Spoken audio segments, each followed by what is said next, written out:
This program is about unsolved mysteries. Whenever possible, the actual family members and police officials have participated in recreating the events. What you are about to see is not a news broadcast.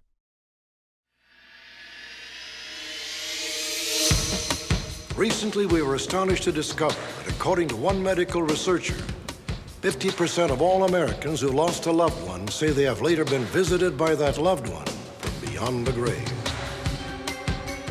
After her husband John died, Patty Eggleston insisted on several occasions he appeared to her and endowed her with the strength to carry on. In 1984, 18-year-old Paige ROARK left home for an evening out. 6 hours later, she was killed by a drunk driver. Incredibly, Paige's mother and grandmother both claim they were visited by Paige's spirit, hallucination, or a remarkable, unexplained phenomenon. When a nurse named Kathleen Belcher began talking to her mother about blood types, she never dreamed the conversation would spring the lock on a deeply held secret, her mother's post-World War II romance and the true identity of Kathleen's biological father. Join me for these fascinating stories. Perhaps you may be able to help solve a mystery.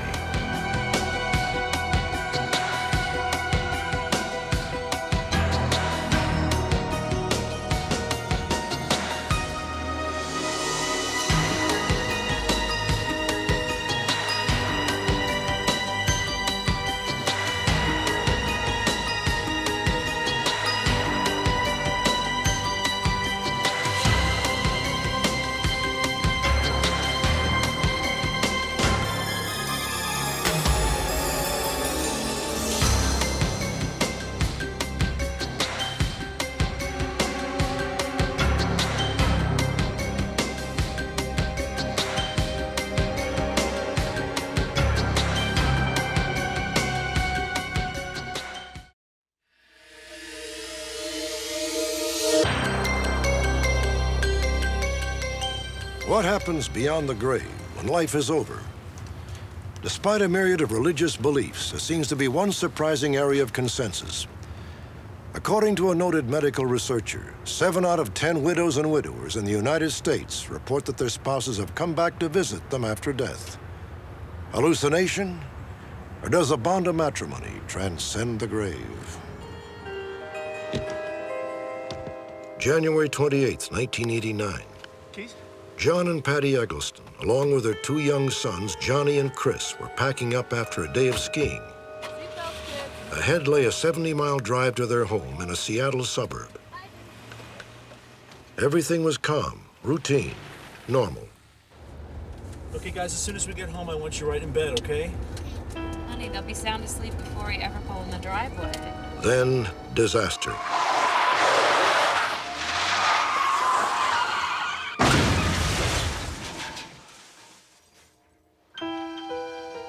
The Egglestons' car careened off this bridge and plummeted into the river below, a free fall of more than 80 feet. It was pitch dark.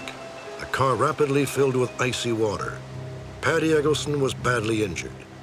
Yet at the moment she might have panicked, Patty was suffused with an inexplicable calm. I had this feeling come through me and fill every pore, every cell of my being with warmth and love. It was pure love, and it was guidance. And that feeling gave me the knowledge and the strength to do what I needed to do next. Patty did not at first realize that her husband John had died on impact, but she came to believe that it was John's spirit, even after death, which inspired her, gave her the strength to break free and rescue her boys.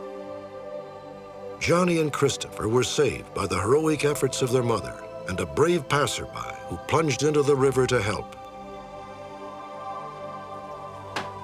After a brief stay in the hospital, Patty Eggleston returned home and struggled to be strong. Patty says that when things seemed bleakest, she once again sensed John's spirit. At first it was at night in the bedroom. I was woken up from a sound sleep with the feeling that John had just been there. I could feel him, I could smell him, I could feel where he was in the bed. The only sensation I didn't have was visual. I did not see him. Every other part of it I felt and experienced. And it was not a dream.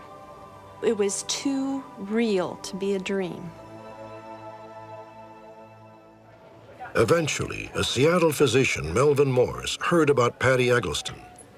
Dr. Morse has documented hundreds of after-death visits and believes that such visits actually happen, that they are not simply the product of overactive imaginations.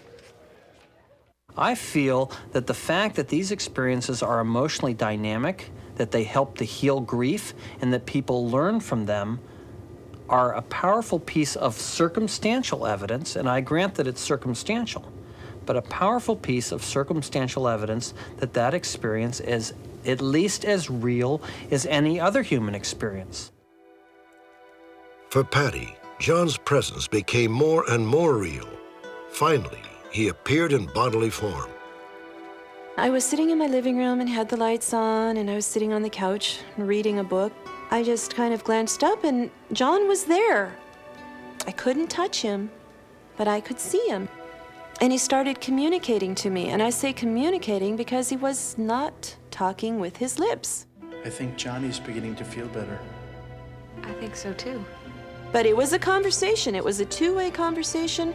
He was talking to me, I was talking to him. I don't know if I can do this alone. I'm here to tell you that you can. There's a reason you survived. Remember to trust, and you'll always know what to do. Thank you. Patty says that John's visits continued for nearly a year.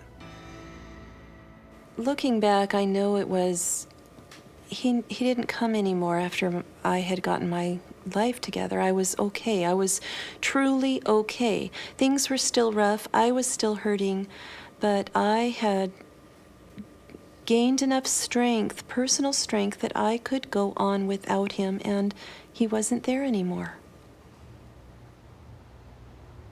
Despite Patty Eggleston's obvious sincerity, her experience could be written off as a spouse's grief-induced hallucination. But widows and widowers are not the only ones who report after-death visits. In fact, some studies claim that more than 50% of the population has experienced this phenomenon.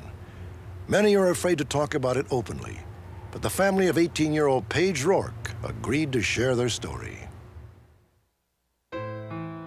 Paige was our baby, and we were just so pleased to have her. She was a fun child.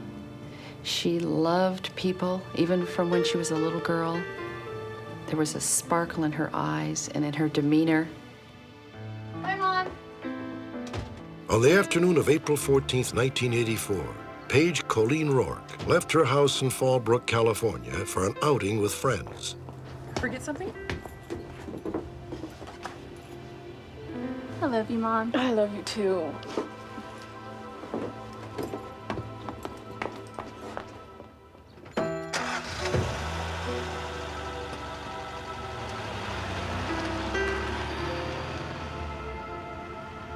Six hours later, Paige ROARK was dead.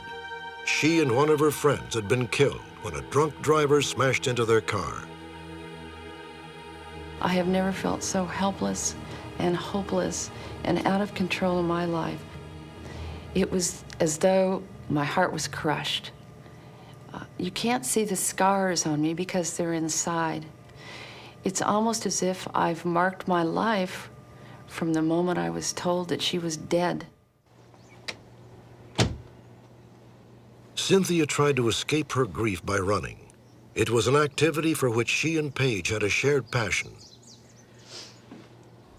2 days after the crash, Cynthia left her house at 5 a.m. She ran for more than an hour. Then, as dawn was breaking, I was coming back towards home, and there were rays of sunshine coming down through the trees, and they were beautiful.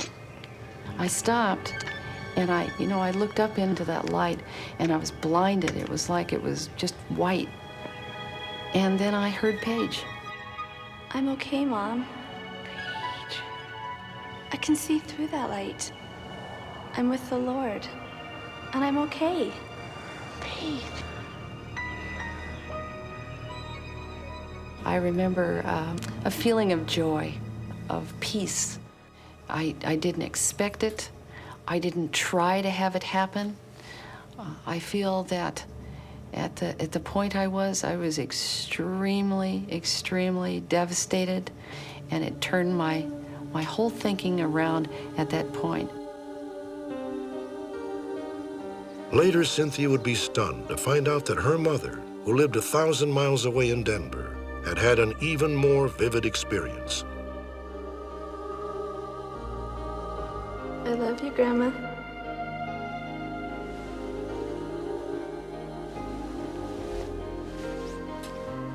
Paige? Yes. I'm okay. You are? Yes. And so is my mom. She said, I have seen Mom. That's my mother. And I'm going to take care of her. I had never told anyone I'd had this. I thought maybe they would think something's wrong with me. But it was very clear to me that I had a vision. I love you, Grandma. And she was just so beautiful and perfect, and here we were worried about her, and she was comforting us all the time, comforting me. I'm okay. And it was just very real, and I know it happened. I know it in my heart.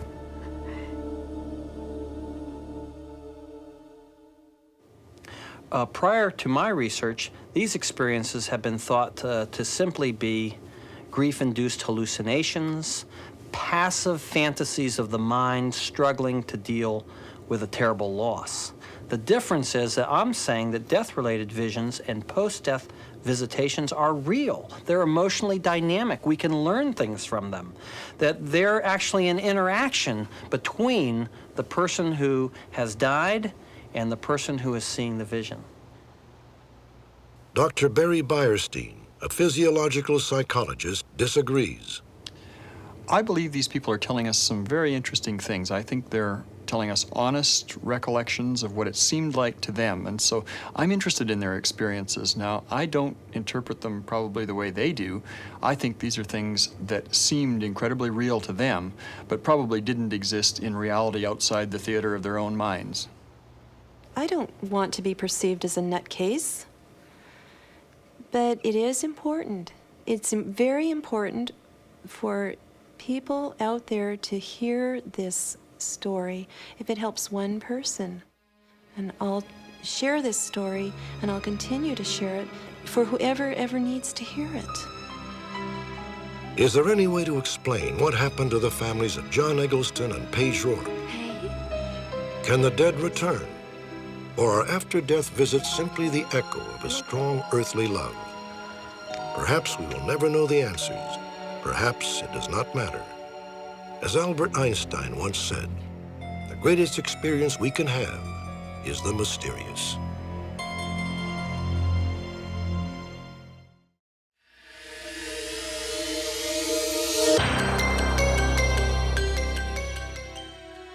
On August 3, 1957, the streets around St. Bonaventure's Monastery in Detroit, Michigan, swelled with some 10,000 mourners. It was one of the largest funerals in the city's history. The inspiration for this massive outpouring was not the death of a powerful cardinal or archbishop, but rather the passing of a humble friar named Father Solanus Casey. For more than 50 years, Father Solanus was a church receptionist and doorman, one of the lowest-ranking priests in the Catholic hierarchy. Father Solanus was a man who really cared for people. And when people came to him with their worries and fears and pains, he had a way of simply giving them courage to live their life the way it was. Those whose lives were touched by Father Solanus claim that he sat at the right hand of God. To them, Solanus was a miracle worker. Even today, some still turn to Father Solanus for help when facing a medical crisis. I do believe my prayer to Father Solanus was answered. It's the first time my prayers have really been answered like that, in such a dramatic way. I'm still in awe of what had happened. I have no other explanation for it. Joanne, the mammogram was positive. In the fall of 1990, David Whitkop's wife, Joanne, developed a lump in her breast. I think we should move quickly. I'd like to set it up as soon as possible. We were concerned whether this density could be a cancer. We weren't sure what we were dealing with, so medically you have to do a biopsy to see is it benign or malignant. An appointment with a surgeon was scheduled immediately. When David and Joanne arrived at the hospital, they happened upon a small prayer room. There hung a portrait of Father Solanus Casey. I was very desperate, and I just prayed to Father Solanus that there would be no more surgery, and I just wanted Joanne not to have this kind of operation at all anymore. Joanne was wheeled into surgery, and David prepared for a long, anxious wait. David? Joanne? I looked up, and it was Joanne out in the hallway there. We're going home. I thought, well, maybe they're taking her down for surgery now. Hello, Mr. Whitkop. Hello, Doctor. We did another series of x-rays on your wife. There's no sign of a mass. Well, what does that mean? Well, we took another set of x-rays today to locate the mass for the surgery, but the plates were clean. They didn't reveal any mass. It's over. David prayed to God that I wouldn't have surgery, and his prayers were answered, even though a half hour before it looked hopeless. And I believe that Solanus and God saw fit to have a healing that day. Miracles aren't usually things that I'm comfortable with. I don't look for them. I don't expect them. I'm not a miracle worker. I think Joanne believes it was a miracle, and that's good enough for her. In my mind, all I know is it went away and she's better, and I'm thankful for it. Science has coined the term spontaneous remission to account for sudden recoveries like Joanne Whitkop's. But the faithful see her case as one more example of the marvelous healing powers of Father Solanus Casey. A petition to declare Father Solanus a saint is currently before the Vatican. A stunning tribute to a one-time Wisconsin farm boy named Bernard Casey. Bernard Casey was born in 1870, one of 16 brothers and sisters. At the age of 21, he was moved to dedicate his life to the church. Das wär's, auf Wiedersehen. Die Klasse ist beendet. Bernard was accepted at a seminary in Milwaukee, Wisconsin, where classes were taught in German and Latin. Bernard, who had not even completed high school, struggled from the start. Bernhard, verstehst du alles? Ja, Herr Professor, ich glaube so. Gut, Dankeschön. Bernard was ultimately asked to withdraw. He later enrolled in the Capuchin seminary in Detroit, where he was given the name Father Solanus. Here, too, he floundered miserably in his studies. Father Solanus was one of these people who had difficulty remembering the question and answers and theology and so on. And as a result, he never really passed all the tests in his seminary days. Oremus, fratres carissimi, Deum Patrem omnipotentam. Once again, Solanus was close to failure. But a few of his superiors recognized his spiritual character and proposed a compromise. Solanus was ordained, but he was barred from hearing confession, preaching a sermon, or teaching the doctrine, all the most cherished duties of a priest. This was a rather humiliating thing, but I think he accepted it as God's will. And that act of humility then made him more pleasing in God's sight, and so God could work great things through him. After his ordination in 1904, Father Solanus was sent to New York. Father, may I have a word with you? Yes, what is troubling you? It's my daughter, Father. Day in and day out, he would greet the parishioners at a church in Yonkers. Soon it was Father Solanus that the people came to see.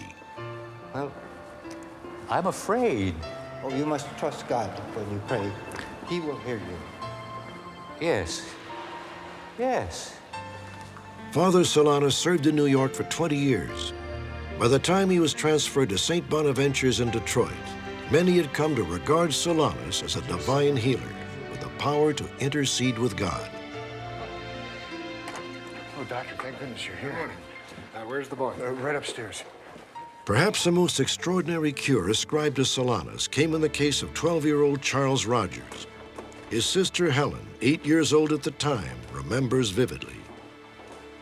In 1935, we had the polio epidemic in Detroit. And at that time, my brother came down with a severe headache and stiffness of the neck that went down into his arms and legs. And eventually, he ended up with spasms.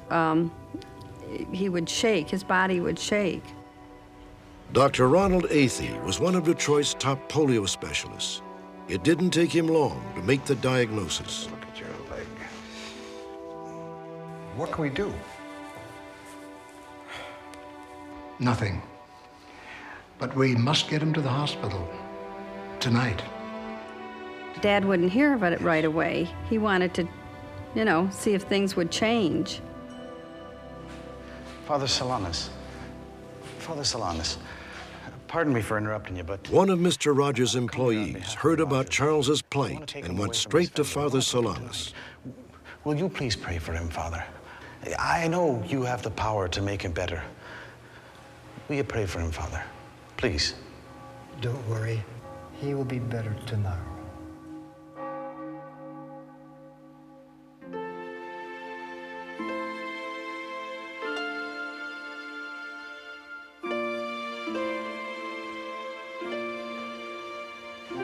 Helen Gleason says her brother underwent a miraculous transformation that very night.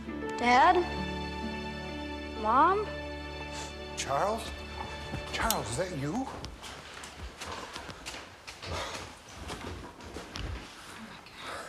How are you feeling? All right.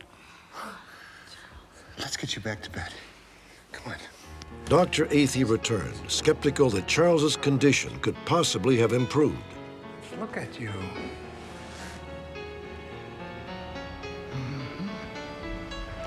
Now, give me your hand. Put it up against mine. Now, push my hand back. He told him to put his hand up against his and push, and do the same with the other hand, and his muscles were moving. The paralysis seemed to leave. His paralyzed muscles seemed to get better. And walk over to me. And Dr. Athey said, Mr. Rogers, you did more than pray. It's a miracle. He says, this is indeed a miracle. And medical men do not use that term. According to Helen, Charles recovered fully within a month. He lived to be 64 years old and was never again troubled by any symptom of polio. Father Solanus Casey retired in 1956 at the age of 85. Until his death the following year, medical problems caused him great suffering, though he complained little. His skin became very red and scaly. At times it was very burning, and so it was very painful to him. And so at the end of his life, his body was, one of the witnesses had described it, he was as red as a lobster.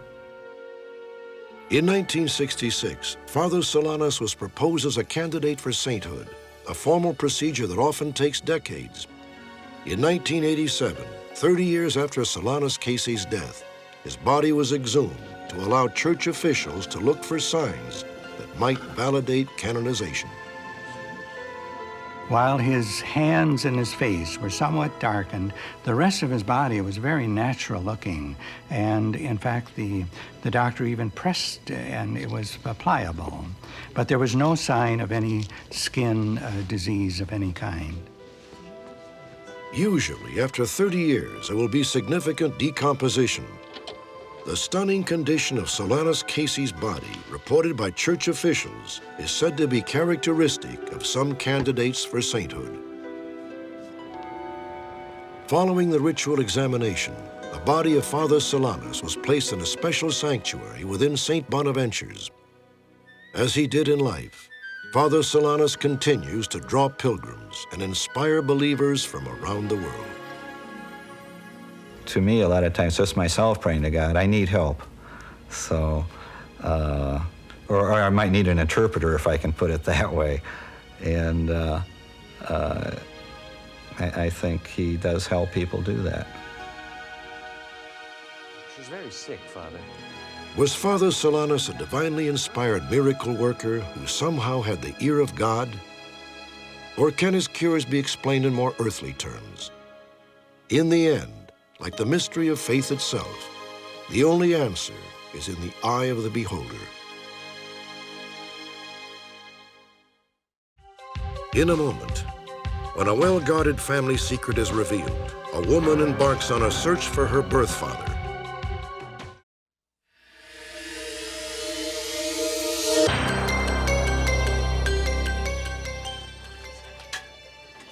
In May of 1988, in Plant City, Florida, a hospital nurse named Kathleen Belcher received an urgent call from her mother, Miriam. Kathleen's stepfather was about to have major surgery and needed several pints of blood from both Kathleen and her sister. No, but Bill's mostly afraid of the blood transfusion, age, you know, things like that. He wants us to donate blood. Well, what's his blood type? Kathleen was only too happy to help. Positive, I could give him some of mine. What are you, aren't you A too? No, I'm B. Oh, I guess maybe it was Daddy who was A. Kathleen never dreamed that this conversation with her mother would prompt an extraordinary revelation. Are you sure? Yes, I'm sure. Your father was an O. And I said, that's impossible because I have A positive and I have to have one of your blood types.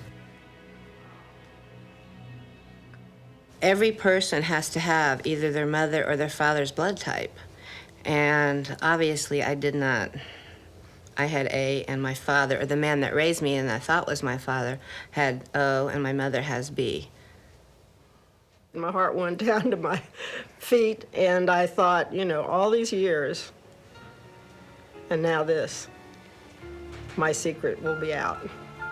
Kathleen, I don't want to talk about this anymore, okay? Miriam Terry had inadvertently revealed a secret she had kept hidden for nearly 40 years. The true identity of Kathleen's biological father. Miriam was thrown back to the end of World War II when she made the most agonizing decision of her life.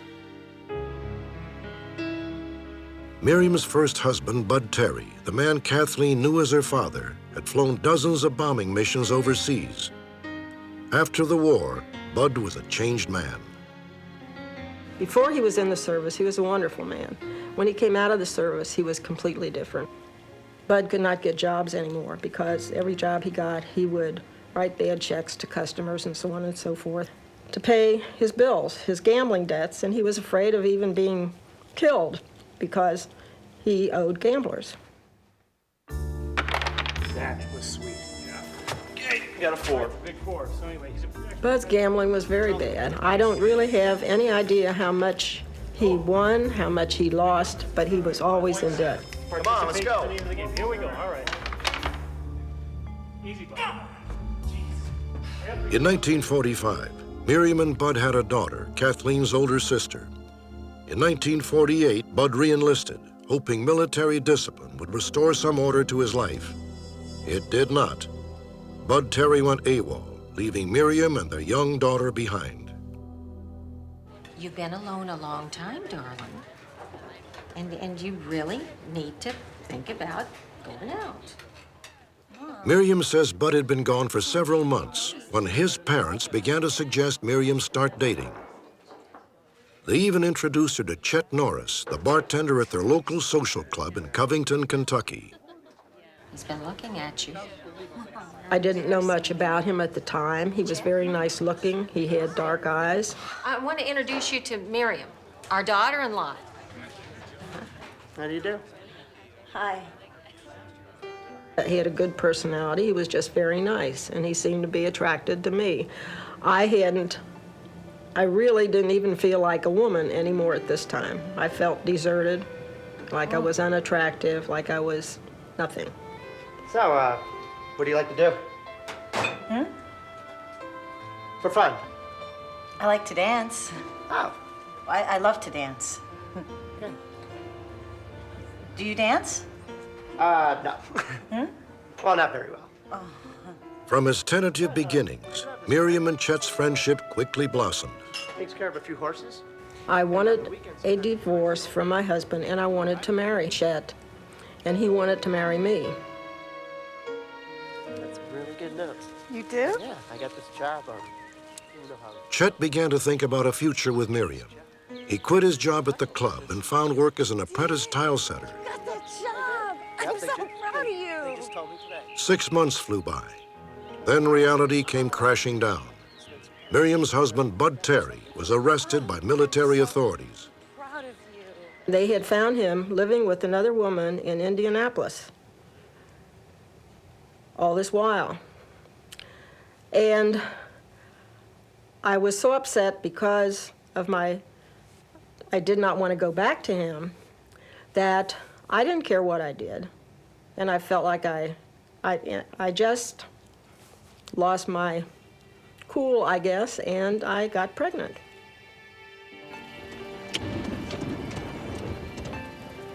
Miriam was in a quandary, pregnant and in love with a man who wasn't her husband. Can I tell you something? I'm not sure it's good news. Sure, of course. What is it? I'm pregnant. I mean, I think I'm pregnant. You can't be. I don't think I can have kids. Chet, I'm telling you, I've been pregnant before, remember? I feel like I am. Well, if you are, let's go get married. I mean, we've been talking about getting married anyway. So let's do it. Well, I have to divorce Bud first. That shouldn't be a problem, should it?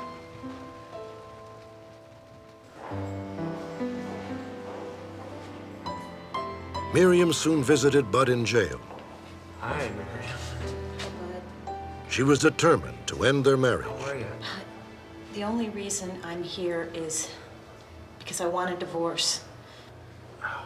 Miriam, I'm sorry for what I did. Bud, I've met someone else. I love him, and he loves me, and we want to get married. No. Bud, you were the one that left Deborah and me. Although my husband had been gone all this while, and I didn't feel I loved him anymore, I was worried about losing my daughter. I'm back, and that's that. We are not getting divorced. Bud, I'm pregnant. Did you hear what I said? I said that I am pregnant. He bashed his head against the wall and cried, and then he said, I want you to come back anyway, and nobody will ever have to know. Just come back to me. So at this time, I felt like I was between a rock and a hard place. What about the baby? What are you gonna do about that? Tell Bud it's his? Miriam decided that hiding the truth was the only way out of the emotional tangle. She told Chet that she was not pregnant after all. You're not pregnant? Jeez, Miriam. Look, I know things are very complicated right now. It was terribly hard, but I felt I had no choice. You're making a big I felt I had to do that. It was awful. It's really awful. Take Deborah and leave? Yeah, we take Deborah and leave. Oh, be reasonable. I can't. You can't just sit there. You have to do something. I am doing something. I'm staying here with Deborah and Bud. He was very upset and very angry and said, this is going to happen again and again and again. You'll see. Your life is just going to be one of misery.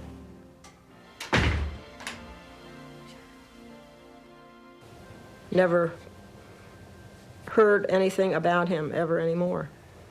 It was like he dropped off of the face of the earth. Bud Terry was released from jail after Miriam wrote to a judge begging for clemency. Kathleen was born on February 12, 1950, and true to his word, Bud raised her as his own. He never gave me any indication that he knew that I was not his. There's no way that I would ever known. In fact, I have renewed respect for him because he never let me know. He always loved me and loved me equal. And we spent a lot of time together. Bud struggled to make his marriage work, but his addiction to gambling kept the family on the brink of bankruptcy. In 1969, he and Miriam finally divorced.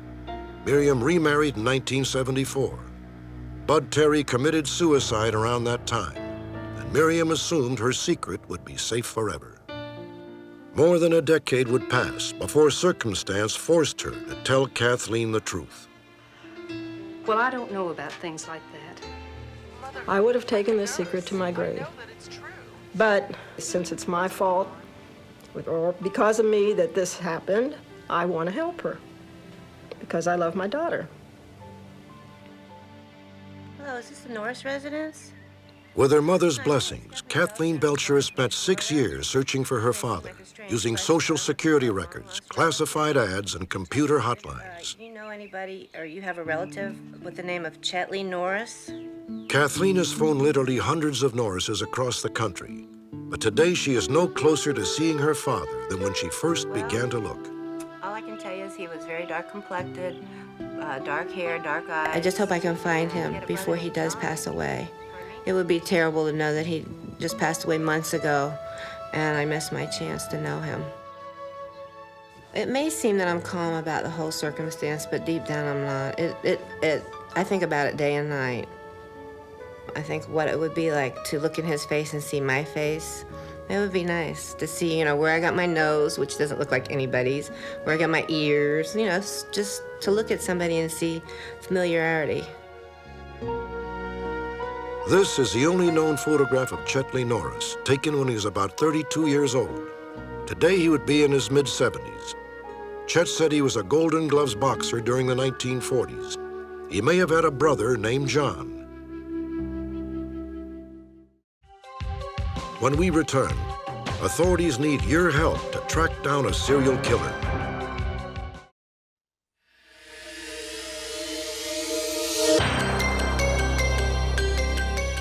Tonight we have a case of the utmost urgency.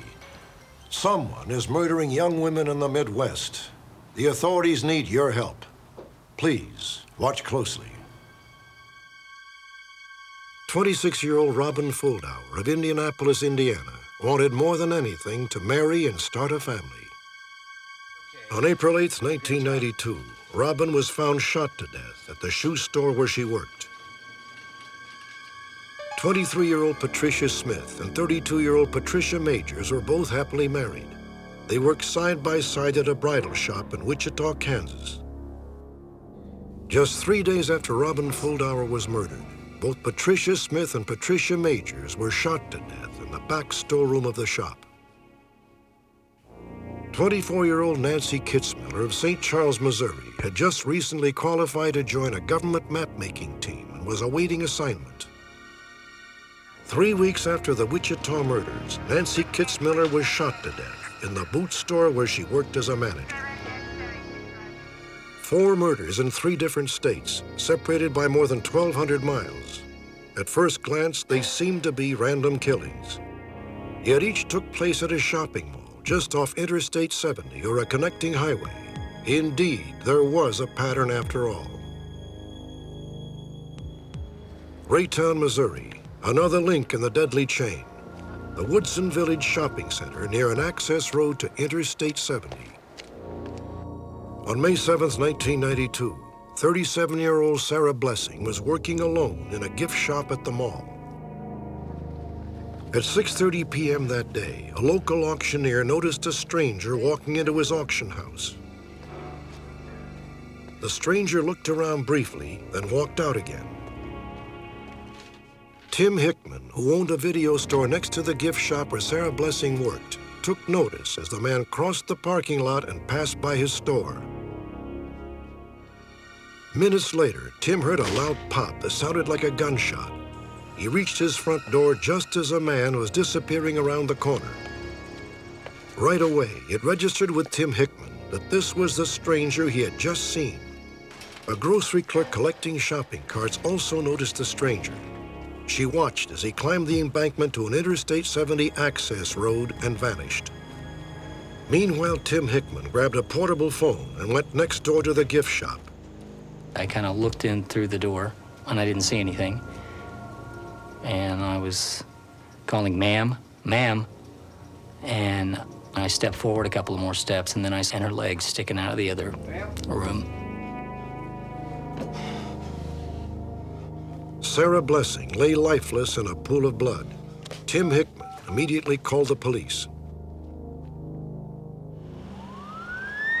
In no time, the Raytown tragedy was connected to the earlier shopping mall killings. A multi-state task force was formed. Ballistics tests confirmed that all 5 women had been killed with the same gun, most likely a semi-automatic .22 caliber pistol. That gun was also linked to the murder of another victim, this one a man. On April 27, 1992, 40-year-old Michael McCown of Terre Haute, Indiana, had been killed in a shopping mall ceramics store near Interstate 70. There were now 6 victims. The most promising lead came from Wichita.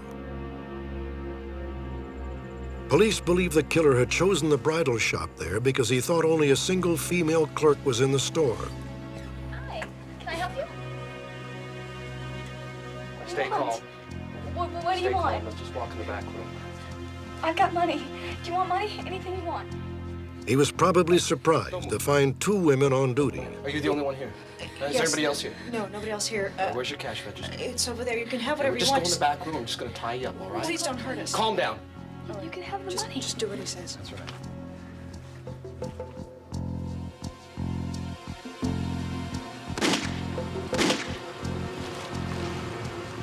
Moments later, a customer arrived to pick up a cummerbund for his tuxedo.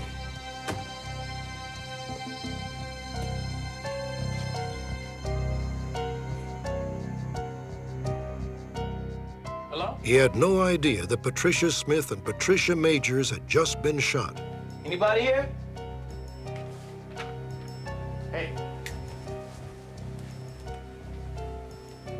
Hey, man, I don't know what's going on here, but I need to Wait a minute. I want you to come in the back room with me. Look, man, I can't What are you go doing? in the... What are you doing? I just told you to come in the back room. Hey, man, I can't come in the back room. I just want to get out of here. I didn't see nothing. I don't know nothing that's going on here. I just want to... Shut up and get the hell out of here, then, and don't call the cops. Inexplicably, the killer let the eyewitness go free. A short time later, he called the police. Using his description, as well as those of the Raytown eyewitnesses, the police artist came up with this composite drawing of the I-70 killer. The suspect is between 5 feet 8 inches and 6 feet tall, weighs around 170 pounds, and seems to be 35 to 40 years old. He has reddish hair and a high forehead, and what witnesses describe as lazy eyelids.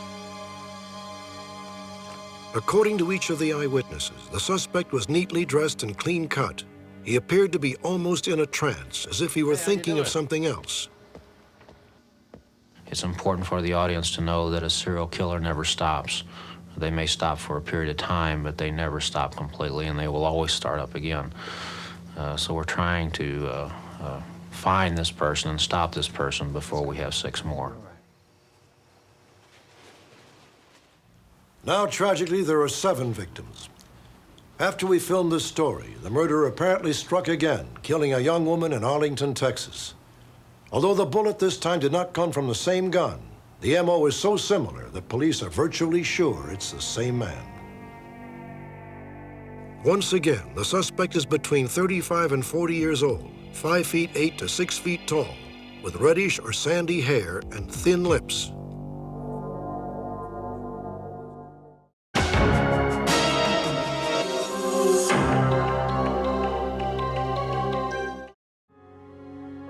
On our next Unsolved Mysteries, 30 years ago, he was America's most notorious criminal, Albert DeSalvo, the Boston Strangler.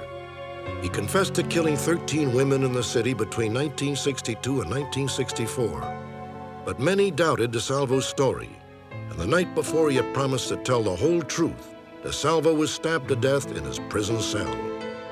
Somebody found out. Somebody didn't want that interview happening. And I think they've said before, dead men tell no tales. Today, some believe DeSalvo was innocent and that the real Boston Strangler got away with murder.